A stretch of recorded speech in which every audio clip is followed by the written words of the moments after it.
Ассалаумағалейкум, қадірменді көрермен, тікелей эфирде жаңалықтар, студияда Алмат Хамид, сурда аудармада Айгүл Жұмашқызы. Мемлекет басшысы саяси қуғын сүргін құрбандарын ақтау үшін арнайы мемлекеттік комиссия құруды тапсырды. Бұл туралы Қасым-Жомарт Тоқаев 31 мамыр саяси қуғын сүргін және ашаршылық құрбандарын еске алу күніне орай жариялаған үндеуінде атап өтті. 100 мыңға жуық азаматымыз қуғын сүргінге ұшырап, соның 20 мыңнан астам атылды. Жазықсыз жазаланғандардың қатарында Әлихан Бөкейхан, Ахмет Байтұрсынұлы, Мұхамеджан Тынышбаев, Міржақып Дулатұлы, Тұрар Рысқұлов сияқты көрнекті мемлекет және қоғам қайраткерлері, басқа да ұлт зиялылар бар. Отанын сатқандар әйелдерінің Ақмола лагері сол жылдардағы қатыгездік пен жауыздықтың қара таңбасындай болды. Мұндай саяси тұтқындардың жақын туыстары, әйелдері мен балалар қамалды. Бүгін біз ұжымдастыру жылдарында аштыққа ұшырағандарды, сондай-ақ туған жерінен кетуге мәжбүр болғандарды да еске аламыз. Бұл жобалаңның қасіретін 3 миллионға жуық адам тартты.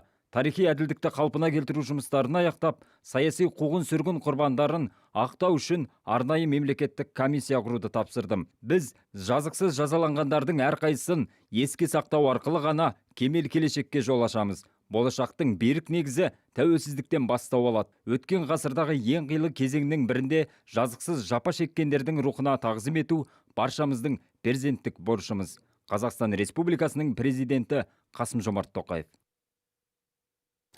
Мамырдың 31-і ашаршылық пен саяси қуғын сүргін құрбандарын еске алатын күн. Бұл атаулы дата осыдан 23 жыл бұрын тұңғыш президент жарлығымен бекітілген еді. 7 кезеңді қамтыған репрессия тұсында 40 миллион кеңестік ер азамат қудалауға ілікті. Олардың 3 миллион 500 мыңы қазақтың белсенділері еді. Саяси қуғын сүргін Қазақстанда 1928 жылы алаш қайраткерлерін тұтқындаудан басталды. Оларға буржуазиялық ұлтшыл деген айып тағылды. Дәл осы жылы бірден 44 алаш ордашы тұтқындалып, оның 4-еуі ату жазасына кесілген. Қалғандары түрмеге қамалыпты. Ұлт зиялыларының екінші тобы 1930 жылдың қыркүйек қазан айларында қамаққа алынған. Ұлт үшін тіл анасы болғанда тағылымды тарихы атасы болары сөзсіз. Біз кеңестік жүйеден аяусыз қиянат көрдік. Сондықтан өткен бұралаң жолды білмей, болашаққа дұрыс бағдар жасай алмаймыз дейді тарихшылар. Бұл 31 мамыр қазақ халқы үшін, ұлты үшін азалы қаралы күн. Бір сөзбен айтқанда, бұл ұлтты жоспарлы түрде жойқын саясатпен қазақ ұлтының көзін жою процесі болатын бұның барлығы. Өкінішке орай оны жүзеге асыра алмады. Қазақ әлі тірі, мінекей.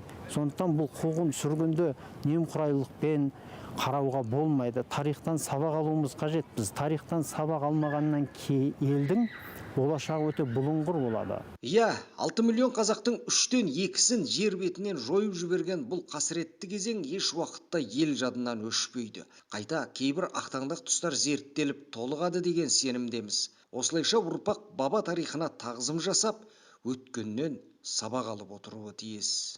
Құрманжан Қасымжанұлы, Ерболат Антелов, Жетісу арнасы. 1937-1939 жылдары қазақ зиялыларынан бөлек қатыгез саясат кесапатынан олардың жақындары да жапа шекті. 1938 жылы Қазақстанда 25833 адам партиядан шығарылды. Олардың 8544-не халық жауы немесе сыбайластары деген айып тағылған. Зерттеушілер дерегіне сүйенсек, осы кезең аралығында Қазақстанда 103 мың адам қуғын сүргінге ұшырапты. Тағы 25 мыңы атылған.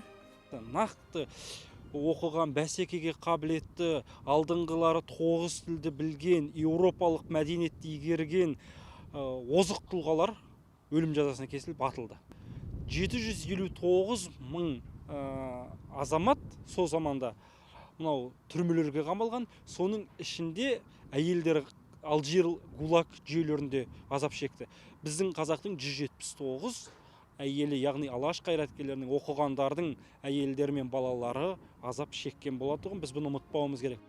Жалпы 40 миллионнан астам кеңес азаматы бірнеше кезеңді қамтыған зұлматтың құрбаны болды. Олардың 4 миллион 500 мыңға жуығы қазақ саяси белсенділері еді. Меруерт Қыдырбайқызы, Жайық Құрманбаев, Жетісу арнасы.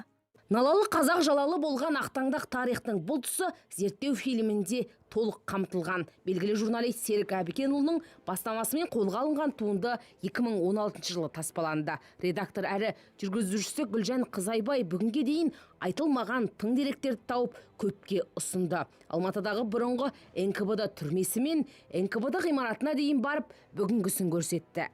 Бұл материалда негізінен жаңағы